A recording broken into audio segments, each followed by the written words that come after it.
Humility. Hello and welcome back to the channel. Just another talking video, nothing heavy. I pray that all's been well and that everyone has been taking steps towards Yahuah by allowing him to make small changes in their lives and actions. In this video, we'll be addressing an extremely important aspect of being a follower of Yahuah. So, what is humility exactly?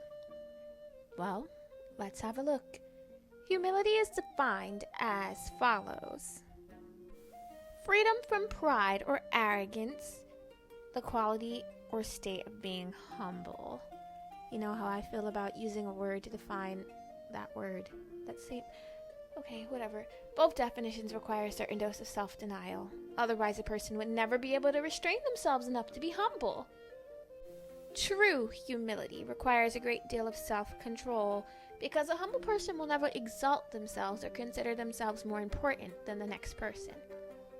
Now, obviously this is hard. Most people struggle simply not to be selfish. Humility is a goal that needs a lot of work to be reached, as well as a submission to authority, something that's also lacking nowadays.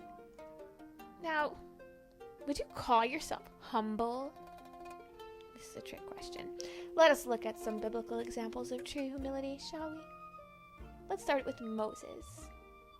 Now, the man Moses was very meek, above all the men which were upon the face of the earth. Moses was raised as a prince, or at least a high-ranking official in Egypt. Yet, he also was so humble that when the angel in the bush told him he had been chosen by Yahuah, Moses insisted that he was not adequate and that Yahuah should find someone better. Wow, Moses. And he said, "O my El, send I pray thee by the hand of him whom thou wilt send." Wow. How absolutely humble. Most people want to be chosen and seen and exalted, but Moses was like, nah, I'll sit this one out. I'm sure there's someone better for the job. Alright, next, let's go to Ruth. Ruth is kind and humble of heart. Everyone knows this story, or I assume people know this story. Then she fell on her face and bowed herself to the ground and said unto him, "Why have I found grace in thine eyes that thou shouldest take knowledge of me, seeing I'm a stranger?" So, I'm not even going to get into the details. I assume everyone has read it. It's one of the shortest books people can read. Come on. She works hard every day to support herself and her mother-in-law, and she never complains, even though I'm sure it's hard work. When she's shown just the smallest bit of favor by a landowner whose farm she works on, she throws herself to the ground, asking why she's received such favor when she's so unimportant and is a stranger, because she's not a part of Yashrael, she's a Moabite. Wow. I've never seen anyone throw themselves to the ground for anything, not even when they're wrong. Wait, I've seen the kids do it. And sometimes it's when they're wrong, but it's mostly in ridiculousness. It's mostly ridiculous, not in humility. Next, this guy, this guy, everyone loves, misunderstands, and loves to misquote. You know who I'm talking about. Though he spends most of his writings quoting the law, the Psalms, and the prophets, always misquoted. Paul was a Pharisee, and although he was zealous, he was unwittingly working against Yahuah rather than for him. To truly carry out Yahuah's work, Paul had to unlearn and relearn everything. Paul had to humble himself enough to face some of the very people he had persecuted, as well as some of the friends or family members of those he'd murdered, or had been complicit in their murders. Paul even refers to himself as the least of all the righteous.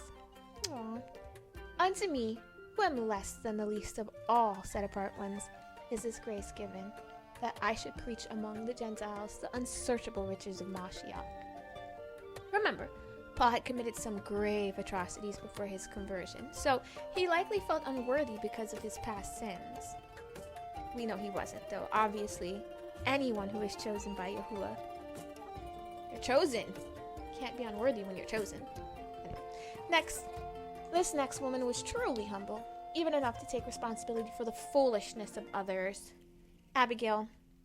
Abigail was one of David's wives before he assumed the throne. At that time, he was wandering living in a semi-homeless existence with a group of men whose needs he frequently had to meet. Now, when David asked Abigail's first husband for help, the man refused him and kept his resources for himself, even though David and his men had protected the man and his resources while they were shearing their sheep in the wilderness. Abigail was appalled by her husband's actions and took it upon herself to provide David with what he asked for him and his men. Abigail was also humble enough not to only plead for forgiveness on behalf of herself and her foolish husband, but also to persuade David not to kill him, thereby sparing David from having blood on his hands. And when Abigail saw David, she hasted and lightened off her donkey and fell before David on her face and bowed herself to the ground and fell at his feet and said, "Upon me, sir, upon me let this iniquity be, and let thine handmaid, I pray thee, speak in thine audience and hear the words of thine handmaid." All right, she's lovely, but let's look at one last example. Our very own Mashiach Yahushua. Now, obviously, this person needs no introduction, and arguably should not even be on this list, for he is the epitome of everything that is good and just. There are so many examples of humility that we can learn from him. But there's one that I feel has been overlooked. And some of them that stood by, when they heard it, said, "Behold, he calleth on Yahuah." Anyone in this position would defend themselves in an effort to save their own lives. Now, this line is actually taken, or it's not taken from Psalms. It's written about in Psalms. I think it's 22:1. And it says, "Eloi, Eloi," or it says like, my Elohim, why have you forsaken me?" And he says this while he's like right before he dies, and everyone's just like, look at him. He thinks Elijah can save him, which is not what he was saying. Obviously, their Hebrew was off. But instead of defending himself and pointing out what he said was not what they said, instead of pointing out that he was the Mashiach and like all this was prophetic and it needed to be done and that without him their lives couldn't be saved, he didn't. He was just like, okay, whatever. We even see that when Yahushua is alone and praying. Like, he obviously wasn't happy about this, but we see while he's alone and praying, and he asks his father, Yahuah, if there's any way that this can be done without him having to die or go through any of the suffering. You know, there isn't, obviously, but he still doesn't refuse to do it because he doesn't consider himself greater than us, even though he obviously is greater than us. To walk willingly toward one's own death simply to save the lives of others is a truly humble act. He who is greater than us gave his life for us without even arguing or attempting to defend himself.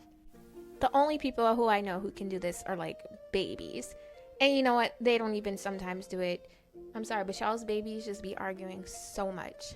So much! Literally, I can tell the conversations, like the type or the tone of the conversations that are happening in the house, because your babies are always arguing. They always sound like they're arguing, or they're always getting loud, and I'm just like, whoa, you need to calm down. You need to calm down. And I'm not even talking about like your toddlers. No, I mean like your 1-year-olds.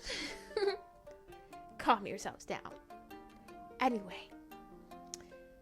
Blessed be Yahushua, son of Yahuah, our Elohim. This has been fun. Alright. Yeah. Simple and sweet. So until next time. Hallelujah. Yahuah.